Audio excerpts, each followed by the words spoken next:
जय हिंद। शिक्षक चोर है, शिक्षक कामचोर है और शिक्षक लापरवाह है। यही साबित करने के लिए 2-3 दिन से मैं देख रहा हूँ कि न्यूज़ चैनलों पे और मीडिया में ये चल रहा है। खासकर 2-3 न्यूज़ चैनल ऐसे हैं जो शिक्षकों को बिल्कुल ही कामचोर बना रहे हैं, जबकि हकीकत उससे परे है। और वीडियो बनाना मेरा इसलिए भी ज़रूरी लगा मुझे कि हम लोग भी उसी संस्था से जुड़े हुए हैं और 2-3 चीज़ मैं कहना चाहता हूँ आप लोग से। पहली बात कि अब कोई देशभक्ति मत सिखाए हमको, क्योंकि जो लोग सिखा रहे हैं उनसे ज़्यादा देशभक्ति है। अगर नहीं हो तो मेरा बैकग्राउंड देख लीजिएगा। और दूसरा, मेहनत कैसे करते हैं इसके बारे में भी आप लोग न राय दें तो अच्छा है, क्योंकि उससे भी मैं आप लोगों से बहुत आगे हूँ। तो ये वीडियो मेरा उन सज्जनों को है जो ये उनके दिमाग में ये फतूर बैठा हुआ है कि शिक्षक कामचोर है और शिक्षक लापरवाह है। हकीकत अगर आप लोग जानेंगे तो आपके पैरों से जमीन खिसक जाएगी। जो आजकल चल रहा है कि शिक्षक ऑनलाइन हाजिरी नहीं देना चाहता, कभी आप लोगों ने उसकी परेशानी जानने की कोशिश की? नहीं जानने की कोशिश की। बहुत से न्यूज़ चैनलों में आता है, फिर नीचे जो कमेंट्स आते हैं वो पढ़ने के बाद ये लगता है कि पूरे समाज में ये बैठा हुआ है कि शिक्षक इतनी मोटी तनख्वाह लेता और काम कुछ नहीं करता। आज मैं उसके काम गिनाता हूँ आपको, तब आपको यकीन होगा कि एक शिक्षक काम कितना है। दूसरा, जो शिक्षक जो परीक्षा पास करके आता है, उन्हीं में से बहुत से लोग, उसके साथ के लोग जो होते हैं, वही परीक्षा देते हैं और सफल नहीं हो पाते हैं और वो प्राइवेट स्कूल में चले जाते हैं। तो वहां पे वो अच्छे हो जाते हैं और हम लोग बुरे हो जाते हैं। ऐसा क्यों?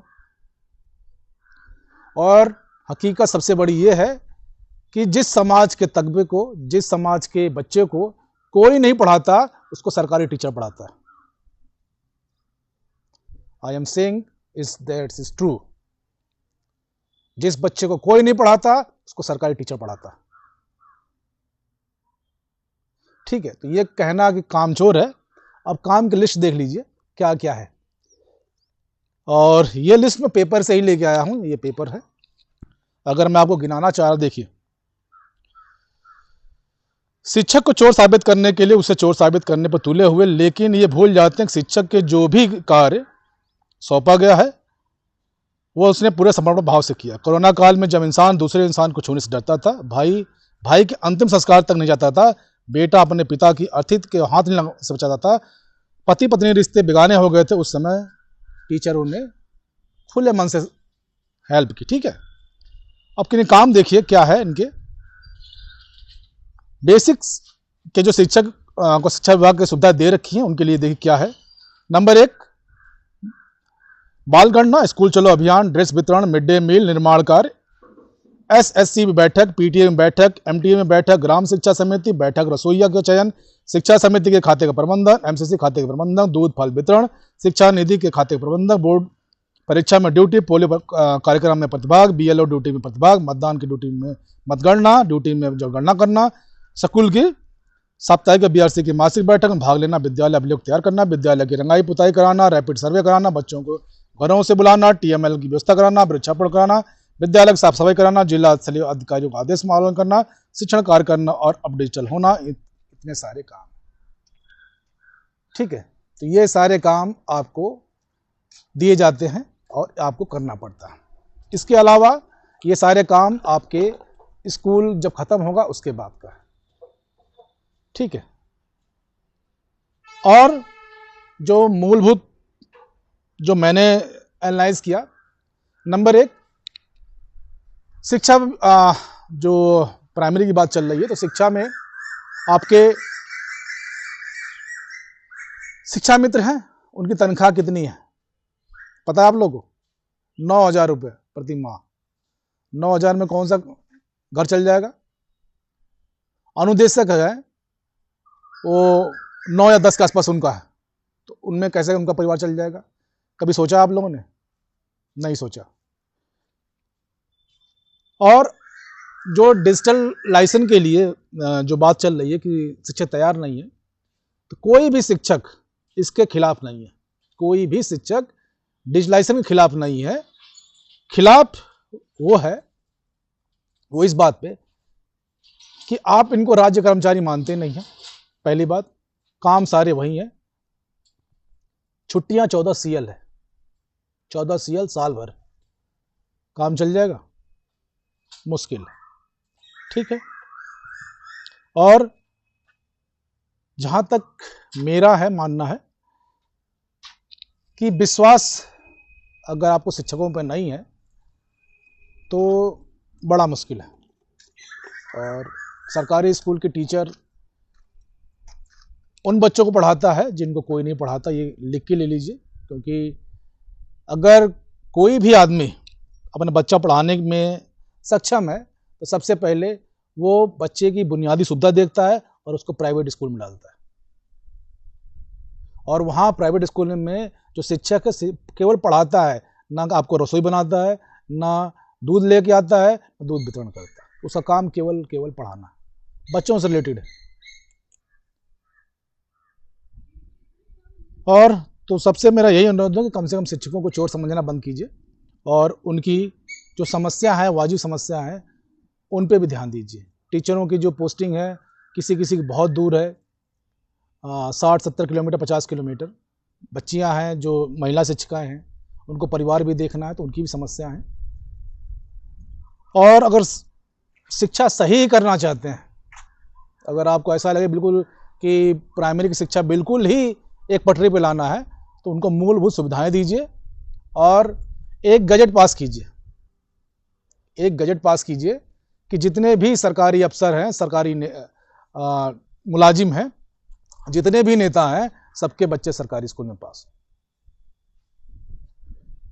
जितने भी सरकारी अफसर हैं, जितने भी सरकारी मुलाजिम हैं, जितने भी नेता हैं, उनके सारे बच्चे जितने भी हैं वो सरकारी स्कूल में पढ़े। अपने आप वो चीज सुधर जाएगी। और इससे पहले पंचवर्षीय योजना में, PM श्री में, सांसदों ने ग्राम गोद लिए थे। जितने भी सांसद हैं, एक एक सांसदों ने ग्राम गोद लिए थे। कभी उनको चेक किया गया कि भैया कितने सांसदों ने अपने गांव के हिसाब किताब सही किए? सड़कें हैं कि नहीं है, नेटवर्क है कि नहीं है? बस टैबलेट पकड़ा दिया। टैबलेट की भी स्थिति देख लीजिए, रैम क्या है उसका। अगर टैबलेट खराब होता है तो कैसे बनेगा? कई चीजें हैं। और पता चला कि 2 लाख टैबलेट खरीदे गए हैं। 2 लाख टैबलेट खरीदे गए हैं और एक टैबलेट की कीमत नॉर्मल से नाम है 15 से 16 हज़ार के आसपास होगी, और आपको बस तनख्वाह देने के पैसे नहीं है। मेरी बातें हो सकता है बुरी भी लगे, लेकिन सच्चाई यही है कि शिक्षकों पे विश्वास करना सीखिए। शिक्षक कामचोर नहीं है, उनको बुनियादी सुविधाएं दीजिए और उनको इंफ्रास्ट्रक्चर दीजिए। रिजल्ट आपके पास है, अपने आप आएगा। AC के कमरों में बैठ के कोई भी आदेश देना बहुत आसान है, ग्राउंड की रियलिटी, ग्राउंड पे काम करना अलग चीज है।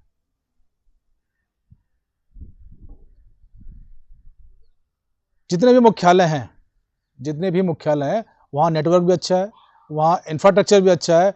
क्या वहाँ पे डिजिटल अटेंडेंस है? अगर वहीं से स्टार्ट करते तो शायद ये नौबत ना आती। जो आदेश देने वाले हैं, क्या वहाँ से स्टार्ट नहीं हो सकता था? ये वहाँ से स्टार्ट करिए, बात करिए शिक्षकों से। उनकी जेन्युइन प्रॉब्लम है, कुछ उनकी भी सुने। ऐसा नहीं बिल्कुल तानाशाही में कि नहीं ये होना है, सही नहीं। मेरी ये भावनाएं थी कुछ कि कुछ न्यूज़ चैनल ऐसे बता रहे हैं कि शिक्षक चोर है। बस उन्हीं के जवाब में वीडियो बनाया था। और मेरी बातों से जो सहमत है वो कमेंट्स करिएगा, और जो नहीं सहमत है वो भी कमेंट करिएगा, उनका भी जवाब देने की कोशिश करूँगा। तो इसके साथ ही जय हिंद, जय भारत, खुश रहिए, स्वस्थ रहिए, मस्त रहिए और मुस्कुराते रहिए। Thank you all of you.